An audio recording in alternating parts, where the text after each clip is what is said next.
नमस्कार दोस्तों, स्वागत है आपका कुछ किस्से के इस नए अंक में, जहां मैं हूं आपका दोस्त अभिषेक एक नए किस्से के साथ। तो किस्सा कुछ यूं था। इंदिरा सरकार ने जब एक झटके में खत्म कर दिए प्रीवी पर्स।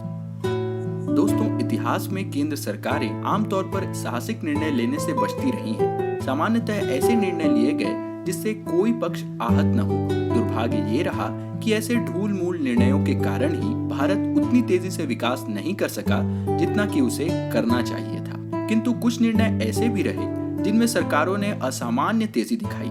ऐसे ही निर्णयों में से एक था राजा महाराजाओं को मिलने वाले प्रीवी पर्स को खत्म करना।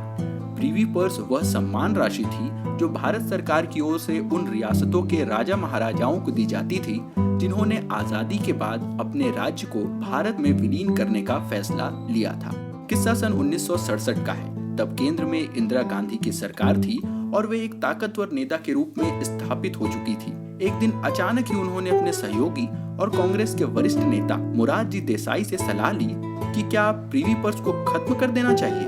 देसाई ने कहा, अचानक खत्म करेंगे तो ये वादा खिलाफी भी होगी और राजा महाराजाओं के लिए संकट का सबब भी बनेगी। मगर इंदिरा ने इस सलाह के बावजूद ज्यादा दिन तक खुद को रोका नहीं। उन्होंने एक तीखा और त्वरित निर्णय लेते हुए राजा महाराजाओं के प्रीवी पर्स पर रोक लगा दी। जाहिर तौर पर इसका विरोध भी हुआ, किंतु इंदिरा गांधी के तेज तर्रार व्यक्तित्व और फैसलों को लागू करने की उनकी क्षमता के आगे ये विरोध ज्यादा दिन तक टिका नहीं। दोस्तों, सरकारों के साहसिक निर्णयों के ऐसे ही चंद किस्से आप सुनते रहेंगे हमारे साथ, लेकिन आज का किस्सा बस यहीं तक।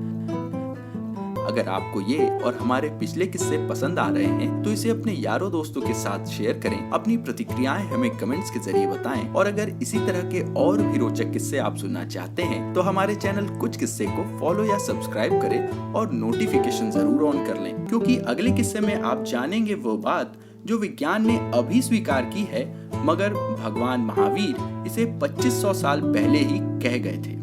तो दोस्तों, आज के लिए बस इतना ही।